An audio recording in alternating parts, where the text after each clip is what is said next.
ಪಟ್ಟಣ ಪಂಚಾಯಿತಿ 12ನೇ ವಾರ್ಡ್ನ ಅಭ್ಯರ್ಥಿಯಾಗಿ ಸ್ಪರ್ಧೆ ಮಾಡಿದ್ದೀನಿ. ಏನು ಇದೇ ತಿಂಗಳು ಡಿಸೆಂಬರ್ 21ನೇ ತಾರೀಕು ನಡೆಯಲಿರುವ ಪಟ್ಟಣ ಪಂಚಾಯಿತಿ ಚುನಾವಣೆಯಲ್ಲಿ ನಾನು ಸ್ಪರ್ಧೆ ಮಾಡಿದ್ದು.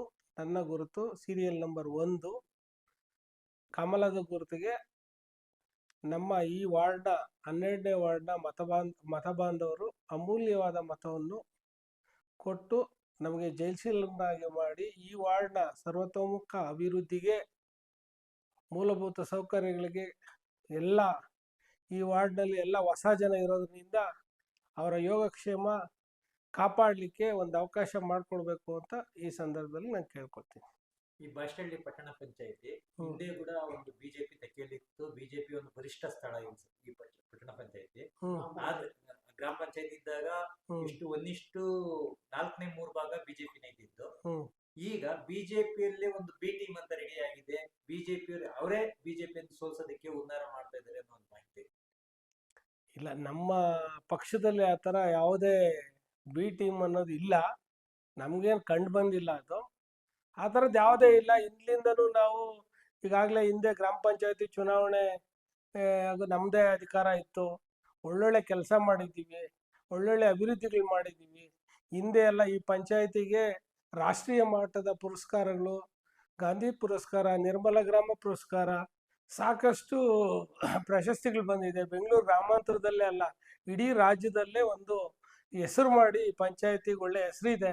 ಅದೇ ರೀತಿ ನಾವು ಸಹ ವೈಯಕ್ತಿಕವಾಗಿ ಈ ಪಂಚಾಯತಿ 47 ಜನ ಸದಸ್ಯರಿದ್ದಂಥ ಪಂಚಾಯತಿನ ನಾವು ಇದು ಪಟ್ಟಣ ಪಂಚಾಯತಿ ಮಾಡಬೇಕು ಅಂತ ಬಿಜೆಪಿ ಗೌರ್ಮೆಂಟ್ ಇದ್ದಾಗ, ಮಾನ್ಯ ಯಡಿಯೂರಪ್ಪನವರು ಮುಖ್ಯಮಂತ್ರಿ ಆಗಿದ್ದಾಗ ಅವರನ್ನು ಹೋಗಿ ಕೇಳಿ ಈ ಥರ ಪಟ್ಟಣ ಪಂಚಾಯತಿ ಆಗಬೇಕು ಅಂದಾಗ ನಾವು ತಕ್ಷಣ ಅವರು ನಮ್ಮ ಪಂಚಾಯತಿನ ಮೇಲ್ದರ್ಜೆಗೆ ಏರಿಸಿ ಪಟ್ಟಣ ಪಂಚಾಯತಿ ಮಾಡಿದ್ದಾರೆ. ಈ ಪಟ್ಟಣ ಪಂಚಾಯತಿನೂ ಸಹ ಈಗ ಮುಂದಿನ ದಿನಗಳಲ್ಲಿ ರಾಜ್ಯ ಮಟ್ಟ ಅಲ್ಲ, ರಾಷ್ಟ್ರೀಯ ಮಟ್ಟದಲ್ಲೇ ನಾವು ಗುರುತಿಸ್ಬೇಕು ಅನ್ನೋ ಒಂದು ಮನಸ್ಸಿಂದ ಇವತ್ತು ಚುನಾವಣೆಗೆ ನಮ್ಮಂಥವರೆಲ್ಲ ಸ್ಪರ್ಧೆ ಮಾಡ್ತಾ ಇರೋದು. ಒಂದು ಒಳ್ಳೆ ಹೆಸರು ಮಾಡಬೇಕು. ಇಲ್ಲೆಲ್ಲ ಈ ಭಾಗದಲ್ಲಿ ಬೆಂಗಳೂರು ನಾರ್ತು ಇವತ್ತು ನಿಮಗೆಲ್ಲ ಗೊತ್ತಿದೆ, ಫಾಸ್ಕಾನು ಮತ್ತು IT ಪಾರ್ಕ್ಗಳು, ಇಂಡಸ್ಟ್ರಿಯಲ್ ಏರಿಯಾಗಳು ಎಲ್ಲ ತುಂಬ ಫ್ಲೋಯಿಂಗ್ ಆಗ್ತಾ ಇದೆ. ಜನಸಂಖ್ಯೆನೂ ಫ್ಲೋಯಿಂಗ್ ಆಗ್ತಾ ಇದೆ, ಅದೇ ಥರ ಅಭಿವೃದ್ಧಿನೂ ಆಗ್ತಾ ಇದೆ. ಆ ದೃಷ್ಟಿಯಲ್ಲಿ ಇವತ್ತು ಬಾಶೆಟ್ಟಹಳ್ಳಿ ಪಟ್ಟಣ ಪಂಚಾಯಿತಿ ಒಂದು ಉತ್ತಮ ಆಡಳಿತ ಕೊಡಬೇಕು, ಒಂದು ಹೆಸರು ಮಾಡಬೇಕು ಅನ್ನೋ ದೃಷ್ಟಿಯಿಂದ ನಮ್ಮಂಥವರೆಲ್ಲ ಸ್ಪರ್ಧೆ ಮಾಡಿ ಇದ್ದೀವಿ. 21ನೇ ತಾರೀಕು ಚುನಾವಣೆ. ಏನು ಬಾಶೆಟ್ಟಹಳ್ಳಿ ಪಟ್ಟಣ ಪಂಚಾಯಿತಿಯಲ್ಲಿ 19 ಜನ ಭಾರತೀಯ ಜನತಾ ಪಾರ್ಟಿಯಿಂದ ಸ್ಪರ್ಧೆ ಮಾಡಿದ್ದಾರೆ. ಎಲ್ಲ ಅಭ್ಯರ್ಥಿಗಳನ್ನೂ ನಮ್ಮ ಜನ, ನಮ್ಮ ಮತ ಬಾಂಧವರು ಎಲ್ಲರೂ ಗೆಲ್ಸ್ಕೊಡ್ಬೇಕು. ಇಲ್ಲಿ ಒಳ್ಳೊಳ್ಳೆ ಕೆಲಸಗಳು ಮಾಡೋಕೆ ಅವಕಾಶ ಮಾಡಿಕೊಡ್ಬೇಕು ಅಂತ ನಿಮ್ಮ ಮೂಲಕ ನಾನು ಪ್ರಾರ್ಥನೆ ಮಾಡ್ಕೊಳ್ತೀನಿ. ಇಂಡಸ್ಟ್ರಿಯಲ್ ಏರಿಯಾ ಏನಾಯ್ತು, ಬಹಳಷ್ಟು ಕಂಪನಿಗಳು ಇದಾವೆ. ಬಾಶೆಟ್ಟಹಳ್ಳಿ ಪಟ್ಟಣ ಪಂಚಾಯತಿನೂ ಅಪ್ಗ್ರೇಡ್ ಆಗೈತೆ, ಎಲ್ಲಾನು ಸಂತೋಷ ವಿಚಾರ. ಆದ್ರೆ ಅಭಿವೃದ್ಧಿ ನೆಪದಲ್ಲಿ ಇಲ್ಲಿ ಸ್ಥಳೀಯವಾಗಿ ಪೊಲ್ಯೂಷನ್ ಜಾಸ್ತಿ ಆಗ್ತಾ ಇದೆ. ಇಲ್ಲಿ ಸ್ಥಳೀಯರಿಗಿಂತ ಬೇರೆಯವರು ಬಂದು ಇಲ್ಲೆಲ್ಲ ಇದು ಮಾಡ್ತಾ ಇದ್ದಾರೆ.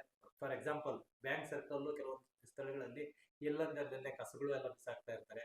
ನೀವೇ ನೋಡಿದಂಗೆ ಇದ್ರ ಬಗ್ಗೆ ನೀವು ಮುಂದೆ ಗೆದ್ದು ಬಂದ್ಮೇಲೆ ಯಾವ ರೀತಿ ಖಂಡಿತ ಅದು ಒಂದ್ ಕಡೆ ಆಗ್ತಾ ಇದೆ. ನಿರ್ಮಲ ಗ್ರಾಮ ಪುರಸ್ಕಾರ ಅನ್ನೋದು ಇಂಥ ಇಂಡಸ್ಟ್ರಿಯಲ್ ಏರಿಯಾ ಮಧ್ಯದಲ್ಲಿ ನಾವು ಪಂಚಾಯತಿ ಇದ್ದಾಗ ಆ ಪುರಸ್ಕಾರ ತಗೊಂಡಿದ್ದೀವಿ.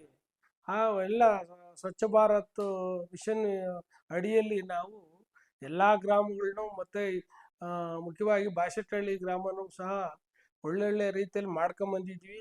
ಇತ್ತೀಚೆಗೆ ಏನು ಈ ಸರ್ಕಾರಗಳು ಬಂದು ಅದರ ಕಡೆ ಗಮನ ಇಲ್ಲ.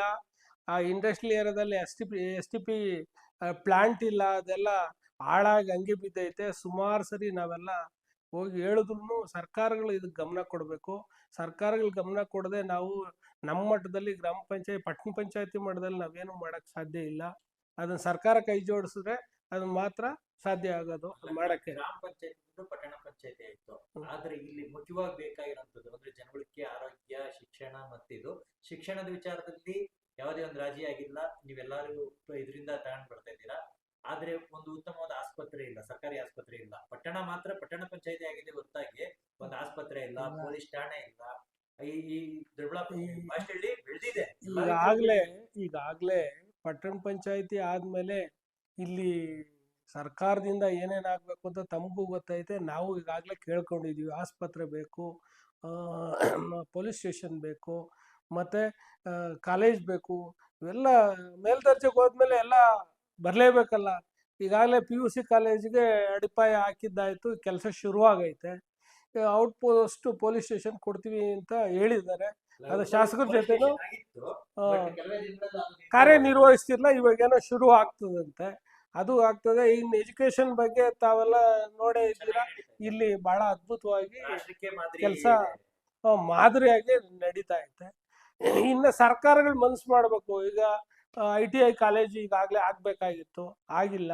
ಮುಂದಿನ ದಿನಗಳಲ್ಲಿ ನಮ್ಮ ಸರ್ಕಾರ ಬಂದಾಗ, ಭಾರತೀಯ ಜನತಾ ಪಾರ್ಟಿ ಸರ್ಕಾರ ಬಂದರೆ ಇಲ್ಲಿ ಭಾಗದಲ್ಲಿ ನಾವೇನೇನು ಬೇಕೋ ಮಾಡ್ಕೊಳಕ್ಕೆ ಅನುಕೂಲ ಆಗ್ತದೆ. ತಮ್ಗೆ ಗೊತ್ತೇ ಐತೆ, ಎಲ್ಲ ಬರೀ ಭಾಗ್ಯಗಳಿಗೆ ಓದ್ತಾ ಐತೆ. ಒಂದು ರಸ್ತೆ ಇಲ್ಲ, ಒಂದು ಚರಂಡಿ ಇಲ್ಲ, ಯಾವುದೇ ಸರ್ಕಾರಿ ಅನುದಾನ ಇಲ್ಲ.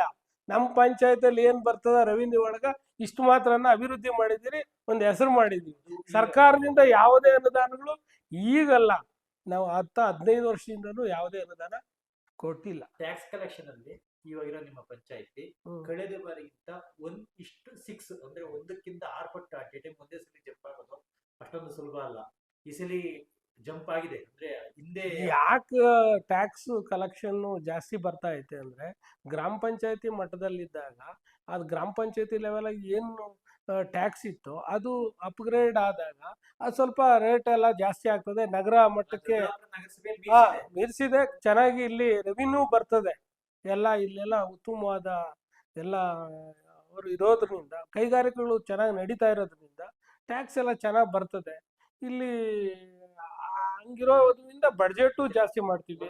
ಈ ಆಕ್ಷನ್ ಪ್ಲಾನು ಈಗ 3-4 ಕೋಟಿ ಇದ್ದಿದ್ದು ಇವಾಗ 12 ಕೋಟಿ ಗಂಟ ಮಾಡ್ಬೋದು. ಇದು ಕೊನೆ ಪ್ರಶ್ನೆ. ಈ ಬಾಸ್ಟಳ್ಳಿ ಟ್ಯಾಕ್ಸ್ ಅಲ್ಲೂ ಚೆನ್ನಾಗಿದೆ, ಎಲ್ಲದಕ್ಕೂ ಚೆನ್ನಾಗಿದೆ, ಅಭಿವೃದ್ಧಿ ಕಾರ್ಯಗಳು ಚೆನ್ನಾಗಿ ಆಗ್ತಾ ಇದೆ, ನಿಮ್ಮೆಲ್ಲ ರೀತಿಯಿಂದ ಒಳಚರಂಡಿ ಆಗಿರ್ಬೋದು ಎಲ್ಲ ಚೆನ್ನಾಗಿದೆ. ಬಾಸ್ಟಳ್ಳಿ ನಾಯಕರು, ಬಾಸ್ಟಳ್ಳಿ ಪಟ್ಟಣ ಅಂದ್ರೆ ಈ ಬಾಸ್ಟಳ್ಳಿ ಹೊರತುಪಡಿಸಿದ್ರೆ ಸುತ್ತಮುತ್ತಲಿನ ಬಾಸ್ಟಳ್ಳಿ ಒಂದು ಕಡೆಯಿಂದ ಗ್ರಾಮಗಳನ್ನ ನೆಗ್ಲಿಜಿಯನ್ಸಿ ಮಾಡಿದೀರಾ, ಯಾವುದೇ ರೀತಿಯಲ್ಲಿ ಅಭಿವೃದ್ಧಿ ಕೆಲಸ ಮಾಡಿಲ್ಲ ಅನ್ನೋ ಒಂದು ಮಾತು. ಖಂಡಿತ ಇಲ್ಲ. ಇವಾಗ ತಾವೆಲ್ಲ ಗಮನಿಸಿದ್ದೀರಾ, ಎಳ್ಳುಪುರ ಆಗಿರ್ಬೋದು, ಆ ಕಡೆ ನಾಗದೇನಹಳ್ಳಿ ಆಗಿರ್ಬೋದು, ನೀವು ಹೋಗಿ ನೋಡಬೇಕು, ಯಾವುದು ಮಣ್ಣಿನ ರಸ್ತೆ ಇಲ್ಲ. ಎಲ್ಲ ಪ್ರತಿ ಬೀದಿ ಕಾಂಕ್ರೀಟ್ ರಸ್ತೆ, ಕಾಂಕ್ರೀಟ್ ಚರಂಡಿ ಐತೆ. ಈಗಲೂ ಮಾಡ್ತಾನೆ ಇದ್ದೀವಿ, ಕೆಲಸಗಳು ನಡೀತಾನೆ ಇವೆ. ಬೇರೆ ಈಗ ನಗರಕ್ಕೆ ಹೋಲಿಸ್ಕೊಂಡ್ರೆ ಬಾಶೆಟ್ಟಹಳ್ಳಿ ಪಂಚಾಯತಿ ತುಂಬ ಚೆನ್ನಾಗೈತೆ.